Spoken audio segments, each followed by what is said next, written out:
بوڑھوں پر اللہ کا دردناک عذاب۔ اللہ تعالیٰ فرماتا ہے کہ جب میرے بندے کی عمر 40 سال ہو جاتی ہے تو میں اس کو 3 قسم کی بیماریوں سے محفوظ کر دیتا ہوں۔ پھر جب اس کی عمر 50 سال ہو جاتی ہے تو میں اس کی ماں اور بیوی کو بسم اللہ الرحمن الرحیم۔ ناظرین، ایک دفعہ ایک شخص حضرت علی کی خدمت میں حاضر ہوا اور ان سے سوال کیا کہ میرے بال سفید ہو جاتے ہیں، اس کا مقصد کیا ہے؟ حضرت علی نے فرمایا کہ جب حضرت آدم علیہ السلام زمین پر آئے اور وہ بوڑھے ہونے لگے اور ان کے بال بھی سفید ہونے لگے، اور جب پہلی مرتبہ حضرت آدم علیہ السلام نے اپنے بالوں کو سفید ہوتے دیکھا تو اللہ تعالیٰ سے عرض کیا، اے میرے اللہ، میرے بال سفید کیوں ہو رہے ہیں؟ تو اللہ تعالیٰ نے فرمایا، بالوں کا سفید ہونا بڑھاپے، بزرگی اور تجربات میں فراوانی کی طرف اشارہ ہے۔ انسان کا بوڑھا ہونا انسان کو نفسیاتی خواہشات سے دور کرتا ہے اور اس بات کو واضح کرتا ہے کہ اس شخص کے پاس زندگی میں تجربات ہیں جس سے مشورہ لے کر آپ اپنے فیصلوں کو بہتر بنا سکتے ہیں۔ اس سے زیادہ بوڑھوں کے مشورے اللہ تعالیٰ زیادہ پسند کرتا ہے، یعنی کہ بوڑھوں کے پاس جو تجربات ہوتے ہیں وہ اچھا مشورہ دیتے ہیں اور اللہ تعالیٰ بھی ان مشوروں کو پسند کرتے ہیں۔ اسی طرح بالوں کے احکامات کے حوالے سے آپ کو یہ بھی بتاتے ہیں کہ سفید بالوں کو اکھیڑنا چاہیے یا نہیں، یا پھر بالوں کو رنگ کرنا چاہیے یا نہیں۔ عمر بن شعیب رضی اللہ تعالیٰ عنہ سے روایت ہے کہ حضور اکرم صلی اللہ علیہ وآلہ وسلم نے فرمایا، سفید بالوں کو نہ اکھاڑو کیونکہ بڑھاپا، بالوں کا سفید ہونا مسلمانوں کے لیے نور ہے۔ جو شخص حالت اسلام میں بڑھاپے کی طرف قدم بڑھاتا ہے، جب کسی مسلمان کا ایک بال سفید ہوتا ہے تو اس کی وجہ سے اللہ پاک اس کا ایک گناہ مٹا دیتا ہے اور اس کی ایک نیکی لکھ دیتا ہے اور اس کا ایک درجہ بلند کر دیتا ہے۔ اسی طرح یہ حدیث مختلف کتابوں میں بیان کی گئی ہے۔ حدیث کی جو کتابیں ہیں ان میں بھی ان کو بیان کیا گیا ہے۔ اب وہ دوسری بات کرتے ہیں کہ سفید بالوں کو رنگنا چاہیے یا نہیں۔ بالوں کو رنگنا خضاب کہلاتا ہے۔ رسول اکرم صلی اللہ علیہ وآلہ وسلم نے سفید بالوں کو رنگنے کا حکم دیا ہے۔ سیدنا ابو ہریرہ رضی اللہ تعالیٰ عنہ روایت فرماتے ہیں کہ رسول اکرم صلی اللہ علیہ وآلہ وسلم نے فرمایا، بڑھاپا بالوں کی سفیدی کو خضاب کے ذریعے بدل ڈالو اور خضاب نہ لگانے میں یہودیوں کی مشابہت نہ کرو۔ اسی طرح ایک دوسری روایت ہے کہ آپ صلی اللہ علیہ وآلہ وسلم نے فرمایا، یہودی اور نصرانی یعنی کہ عیسائی خضاب نہیں لگاتے، لہٰذا تم ان کے خلاف کرو یعنی کہ خضاب لگاؤ۔ اسی طرح ایک اور جگہ بیان کیا گیا ہے کہ مہندی کا خضاب لگانا یا مہندی میں کوئی چیز ملا کر سفید بالوں کو رنگ کرنا بھی جائز ہے۔ زرد خضاب لگانا بھی ٹھیک ہے۔ سیدنا ابن عمر رضی اللہ تعالیٰ عنہ سے روایت ہے کہ رسول اکرم صلی اللہ علیہ وآلہ وسلم دم دباغت دیے ہوئے اور بغیر بال کے چمڑے کا جوتا پہنتے تھے اور اپنی ریش یعنی کہ داڑھی مبارک پر آپ فرش، جو ایک گھاس ہے جو یمن کے علاقے میں ملتی ہے، اس کے ذریعے اور زعفران کے ذریعے رنگ لگاتے تھے۔ مہندی لگانا جائز کہا جاتا ہے، لیکن کچھ علماء کے نزدیک کہا جاتا ہے کہ رنگ لگانا جائز نہیں ہے، یعنی کہ مہندی تو لگائی جا سکتی ہے لیکن جو آج مختلف قسم کی پروڈکٹس سامنے آ چکی ہیں، کیمیکل جو ہیں جن سے رنگ لگایا جاتا ہے، جو آپ کی جلد پر بھی لگ جاتے ہیں، اور اگر اس کو جلدی نہ اتارا جائے تو آپ کی وہاں سے جلد بھی کالی دکھائی دیتی ہے۔ اسی طرح احادیث سے معلوم ہوتا ہے کہ آپ صلی اللہ علیہ وآلہ وسلم نے بعض دفعہ سرخ اور زرد خضاب لگایا ہے۔ احادیث میں حضور اکرم صلی اللہ علیہ وآلہ وسلم کے بالوں کو رنگنے کا بھی ذکر ہے۔ اسی طرح سفید بالوں میں سیاہ خضاب لگانا جائز ہے یا نہیں، اس حوالے سے بھی آپ کو بتاتے ہیں۔ سیدنا جابر بن عبداللہ رضی اللہ تعالیٰ عنہ سے روایت ہے کہ فتح مکہ کے دن سیدنا ابو بکر صدیق رضی اللہ تعالیٰ عنہ کے والد ابو قحافہ کو لایا گیا۔ ان کے سر اور داڑھی کے بال بالکل سفید تھے۔ حضور اکرم صلی اللہ علیہ وآلہ وسلم نے فرمایا، اس کا رنگ بدلو اور کالے رنگ سے بچو۔ اسی طرح ایک اور روایت ہے کہ سیدنا عبداللہ بن عباس رضی اللہ تعالیٰ عنہ سے روایت ہے کہ رسول اکرم صلی اللہ علیہ وآلہ وسلم نے فرمایا، ایسی قومیں آخر اس زمانے میں آئیں گی جو کبوتر کی پپوتوں کی طرح کالے رنگ کا خضاب کریں گی، وہ جنت کی خوشبو تک نہ پائیں گے۔ اس سے یہ واضح ہوتا ہے کہ کالا رنگ نہیں کرنا چاہیے۔ جو مختلف مہندی وغیرہ ہے وہ لگا لینی چاہیے۔ سیدنا ابن عمر رضی اللہ تعالیٰ عنہ سے روایت ہے کہ رسول اکرم صلی اللہ علیہ وآلہ وسلم نے غذا منع کیا ہے۔ غذا کی 4 اقسام ہوتی ہیں۔ سب سے پہلے یہ کہ سر کے بال سارے نہ منڈوانا، بلکہ جگہ جگہ سے پھٹے ہوئے بادلوں کی طرح ٹکڑوں میں منڈوانا، جبکہ دوسری یہ ہے کہ درمیان سے سر کے بال منڈوانا اور اطراف سے بال چھوڑ دینا، جبکہ تیسری یہ ہے کہ اطراف سے منڈوانا اور درمیان سے سر کے بال چھوڑ دینا، جبکہ چوتھی یہ ہے کہ آگے سے بال منڈوانا اور پیچھے سے چھوڑ دینا۔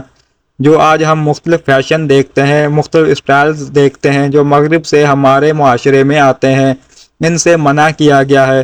علامہ ابن تمیم رحمۃ اللہ علیہ فرماتے ہیں کہ عدل و انصاف قائم کرنے کے لیے اللہ اور اس کے رسول اکرم صلی اللہ علیہ وآلہ وسلم کی کمال صحبت اور شفقت سے انسانی جسم میں بھی عدل کا خیال رکھا کہ سر کا بعض حصہ منڈوا کر اور بعض حصہ ترک کر کے سر کے ساتھ بے انصافی نہ کی جائے۔ بالوں سے کچھ حصہ سر کا ننگا کر دیا جائے اور کچھ حصہ ڈھانپ لیا جائے، یہ ظلم کی ایک قسم ہے۔ اسی طرح سیدنا ابن عمر رضی اللہ تعالیٰ عنہ سے روایت ہے کہ نبی اکرم صلی اللہ علیہ وآلہ وسلم نے ایک بچے کو دیکھا کہ اس کے سر کا کچھ حصہ مونڈا ہوا تھا اور کچھ چھوڑا ہوا تھا۔ آپ صلی اللہ علیہ وآلہ وسلم نے ان کو ایسا کرنے سے روکا اور فرمایا تم اس کا سارا سر منڈوا دو یا سارا سر چھوڑ دو۔ اس حکم میں جوان بوڑھے تمام لوگ ہی شامل ہیں، صرف بچوں کی تشخیص کی کوئی دلیل نہیں ملتی۔ سائنس نے بھی مختلف ریسرچ کی ہے اور ان کے مطابق سر کے بالوں کے سفید ہونے کی 6 اسباب ہیں۔ پہلی وجہ ہے کہ وراثت میں، یعنی کہ آپ کے باپ دادا سے چلتا ہوا آتا ہے، یعنی گنجا پن یا سفید بال۔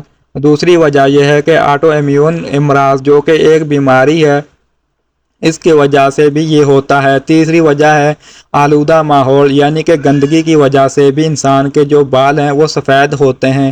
چوتھی وجہ ذہنی تناؤ، یعنی کہ انسان جب زیادہ سوچتا ہے یا ڈپریسڈ رہتا ہے، یعنی ذہنی تناؤ کا شکار ہوتے ہیں، اس کی وجہ سے بھی سر کے بال سفید ہو جاتے ہیں۔ پانچویں وجہ سگریٹ کے دھوئیں کی زد میں رہنا، یعنی کہ آپ کے ارد گرد سگریٹ رہے، اس کا دھواں رہے یا آپ خود بھی سگریٹ پیتے رہیں، اس کی وجہ سے بھی بال سفید ہوتے ہیں۔ چھٹی وجہ یہی ہے کہ عمر کی وجہ سے بال سفید ہوتے ہیں۔ حضرت ابو ہریرہ رضی اللہ تعالیٰ عنہ فرماتے ہیں کہ میں نے حضرت محمد صلی اللہ علیہ وآلہ وسلم کو فرماتے ہوئے سنا ہے کہ جس مسلمان کے سفید بال ہوں وہ اپنے سفید بالوں کو نہ اکھاڑے، کیونکہ قیامت کے دن سفید بال بندے کے لیے نور بن کر ظاہر ہوں گے۔ سفید بالوں کے بدلے اللہ تعالیٰ جتنی تعداد میں سفید بال ہوں گے، سفید بال کے حساب سے اس بندے کی نیکیوں میں اضافہ کر دے گا اور ایک ایک بال کے بدلے اس کے گناہوں کو مٹا دیا جائے گا۔ یا بن سعید سے مروی ہے کہ میں نے سعید بن مسیب کو یہ فرماتے ہوئے سنا ہے کہ حضرت ابراہیم علیہ السلام دنیا میں سب سے پہلے فرد ہیں جس نے اپنی مونچھوں کو کاٹ دیا، اور آپ علیہ السلام جب بڑھاپے کو پہنچے تو آپ علیہ السلام کے بال سفید ہو گئے، تو آپ علیہ السلام نے اللہ تعالیٰ سے پوچھا اے میرے مالک یہ کیا ماجرا ہے؟ اللہ تعالیٰ نے آپ علیہ السلام کو جواب دیا کہ اے میرے دوست یہ میری رحمت ہے۔ بالوں کے سفید ہونے سے انسان کی شان و شوکت، عزت و وقار بڑھ جاتا ہے اور تمام برے کاموں سے بچنے کی علامت ہے۔ حضرت ابراہیم علیہ السلام نے عرض کیا اے میرے مولا یہ تو تیری شان بڑی ہے، اے اللہ میرے وقار کو بلند فرما۔ آپ صلی اللہ علیہ وآلہ وسلم کا فرمان عالی شان ہے کہ جو مسلمان بوڑھا ہو گیا تو اس کا بڑھاپا اس کے لیے قیامت کے دن نور بن کر ابھرے گا۔ ایک بندے نے نبی اکرم صلی اللہ علیہ وآلہ وسلم سے عرض کیا اے اللہ کے نبی لوگ سفید بالوں کو اکھاڑ دیتے ہیں۔ اس کا جواب سن کر آپ صلی اللہ علیہ وآلہ وسلم نے فرمایا کہ جو بندہ اپنے سفید بالوں کو اکھاڑتا ہے تو اس نے قیامت کے دن اپنے نور کو ختم کر دیا ہے۔ حضرت ابوبکر صدیق رضی اللہ تعالی عنہ فرماتے ہیں کہ ایک دفعہ ایک آدمی نبی اکرم صلی اللہ علیہ وآلہ وسلم کی بارگاہ میں پیش ہوا اور کہنے لگا اے اللہ کے رسول ہم میں سے کون سا بندہ بہتر ہے؟ آپ صلی اللہ علیہ وآلہ وسلم نے فرمایا کہ جو بندہ بڑھاپے میں پہنچ گیا اور اس کی نیکیاں بہت زیادہ ہیں وہ سب سے بہتر ہے۔ اس نے پھر دریافت کیا کہ یا رسول اللہ صلی اللہ علیہ وآلہ وسلم سب سے برا کون شخص ہے؟ آپ صلی اللہ علیہ وآلہ وسلم نے فرمایا کہ جو بڑھاپے میں گیا اور اس کے گناہ زیادہ ہوں۔ حضرت انس بن مالک رضی اللہ تعالی عنہ سے روایت ہے کہ رسول اللہ صلی اللہ علیہ وآلہ وسلم نے فرمایا کہ بچہ جب تک بالغ نہیں ہوتا اس کے نیک عمل اس کے والد یا والدین کے حساب میں لکھے جاتے ہیں، اور جو کوئی برا عمل کرے تو وہ نہ اس کے حساب میں لکھا جاتا ہے نہ والدین کے۔ پھر جب وہ بچہ بالغ ہو جاتا ہے تو قلم اس کے لیے جاری ہو جاتا ہے، اور دو فرشتے جو اس کے ساتھ رہنے والے ہیں ان کو حکم دے دیا جاتا ہے کہ اس کی حفاظت کریں اور قوت بہم پہنچائیں۔ جب حالت اسلام میں 40 سال کی عمر کو پہنچ جاتا ہے تو اللہ تعالیٰ اس کو 3 قسم کی بیماریوں جنون، جذام اور برص سے محفوظ کر دیتے ہیں۔ جب 50 سال کی عمر کو پہنچتا ہے تو اللہ تعالیٰ اس کا حساب ہلکا کر دیتے ہیں۔ جب 60 سال کی کو پہنچتا ہے تو اللہ تعالیٰ اس کو اپنی طرف رجوع کی توفیق دے دیتے ہیں۔ جب 70 سال کو پہنچتا ہے تو سب آسمان والے اس سے محبت کرنے لگتے ہیں، اور جب اس 80 سال کو پہنچتا ہے تو اللہ تعالیٰ اس کی حسنات کو لکھتے ہیں اور سیئات کو معاف فرما دیتے ہیں۔ پھر جب 90 سال کی عمر ہو جاتی ہے تو اللہ تعالیٰ اس کے سب اگلے پچھلے گناہ معاف فرما دیتے ہیں اور اس کو اپنے گھر والوں کے معاملے میں شفاعت کرنے کا حق دیتے ہیں اور اس کی شفاعت قبول فرماتے ہیں، اور اس کا لقب امین اللہ اور اسیر اللہ فی الارض یعنی زمین میں اللہ کا قیدی ہو جاتا ہے، کیونکہ اس عمر میں پہنچ کر عموماً انسان کی قوت ختم ہو جاتی ہے، کسی چیز میں لذت نہیں رہتی، قیدی کی طرح عمر گزارتا ہے، اور جب ارذل عمر کو پہنچ جاتا ہے تو اس کے تمام نیک اعمال نامہ اعمال میں برابر لکھے جاتے ہیں جو اپنی صحت و قوت کے زمانے میں کیا کرتا تھا،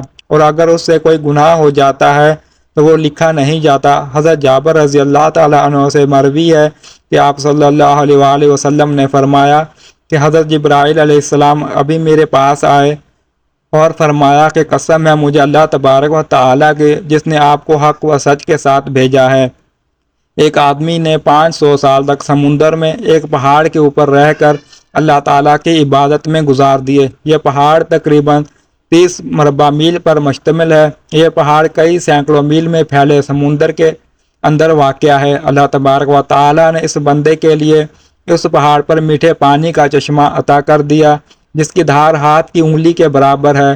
اس پہاڑ کے پاس ایک انار کو اگا دیا جس پر ہر دن ایک انار لگ جاتا تھا۔ وہ بندہ پہاڑ سے نیچے آتا، انار سے پیٹ بھرتا، پھر وضو کرتا اور اللہ تعالیٰ کی عبادت میں مصروف ہو جاتا تھا۔ جب اس نیک بندے کی موت کا وقت آیا تو اس نے اللہ تعالیٰ سے دعا کی کہ اے اللہ میری موت سجدے کی حالت میں آئے اور میرے جسم کو پاک صاف جگہ پر محفوظ کر دیا جائے، اور جب قیامت کے دن دوبارہ مجھے زندہ کیا جائے تو سجدے کی حالت میں زندہ کیا جائے۔ اللہ تعالیٰ نے اس خواہش کو پورا کر دیا۔ ہم آسمانوں پر جاتے اور زمین پر اترتے وقت اس کو سجدے کی حالت میں ہی دیکھتے ہیں۔ روز قیامت جب اس شخص کو اللہ تعالیٰ کی بارگاہ میں پیش کیا جائے گا تو اللہ تعالیٰ اس کو فرمائے گا کہ میرے بندے میری رحمت سے جنت میں چلے جاؤ، تو یہ بندہ سوال کرے گا اے اللہ میرے نامہ اعمال کی وجہ سے مجھے جنت میں کیوں نہیں بھیجا جا رہا؟ 2 بار یہی قصہ ہوگا، پھر اللہ تعالیٰ فرمائے گا جا بندے میری رحمت سے جنت میں چلے جا۔ پھر بندہ کہے گا اے اللہ میرے اعمال کی وجہ سے مجھے جنت کیوں نہیں عطا کی جا رہی؟ تو اللہ تعالیٰ اسے فرمائے گا کہ تجھے جو نعمتیں میں نے عطا کی ہیں اس کا اور تیرے عمل دونوں کا حساب کتاب ہوگا۔ صرف آنکھ کی نعمت سے اس کے 500 سال سارے کیے گئے نیک اعمال ختم ہو جائیں گے، اور باقی سارے جسم کے اوپر جو احسان ہوں گے وہ زیادہ ہوں گے۔ اللہ تعالیٰ فرمائے گا اس بندے کو جہنم میں ڈال دو۔ جب اس کو جہنم میں لے جانے کے لیے پکڑا جائے گا تو وہ بندہ کہے گا اے اللہ تعالیٰ مجھے اپنی رحمت کے ذریعے جنت میں بھیج دو۔ اللہ تعالیٰ فرمائے گا کہ میرے اس بندے کو ادھر لاؤ۔ جب اس کو لایا جائے گا تو اللہ تعالیٰ فرمائے گا کہ تجھ کو پیدا کرنے والا کون ہے؟ وہ بندہ کہے گا اے اللہ تعالیٰ آپ ہی مجھے دنیا میں زندگی دینے والے ہیں، پھر اللہ تعالیٰ فرمائے گا کہ تجھ کو 500 سال تک زندہ رکھ کر عبادت کی توفیق دینے والا کون ہے؟ وہ جواب دے گا یا اللہ آپ نے ہی مجھے زندہ رکھا اور عبادت کی ہمت دی۔ اللہ تعالیٰ فرمائے گا کہ تجھے سمندر میں پہاڑ کے اوپر کس نے پہنچایا اور وہاں پانی اور انار مہیا کرنے والا کون ہے؟ وہ بندہ جواب دے گا یا اللہ آپ نے ہی مجھے سب کچھ عطا کیا ہے۔ اللہ تعالیٰ فرمائے گا کہ تیرے کہنے پر ہی میں نے تیری جان سجدے کی حالت میں نکالی اور سجدے کی حالت میں دوبارہ ڈالی، یہ سب میری رحمت کی وجہ سے ہی ہوا ہے۔ میں اب بھی تجھے اپنی رحمت کی وجہ سے ہی جنت میں داخل کر رہا ہوں۔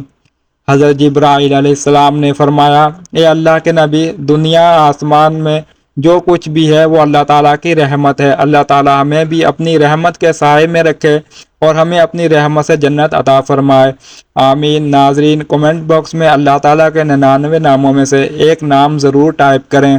اگر ویڈیو اچھی لگے تو ویڈیو کو لائک کریں، شیئر کریں اور چینل کو سبسکرائب کریں۔ شکریہ۔ اللہ حافظ۔ السلام علیکم ورحمۃ اللہ وبرکاتہ۔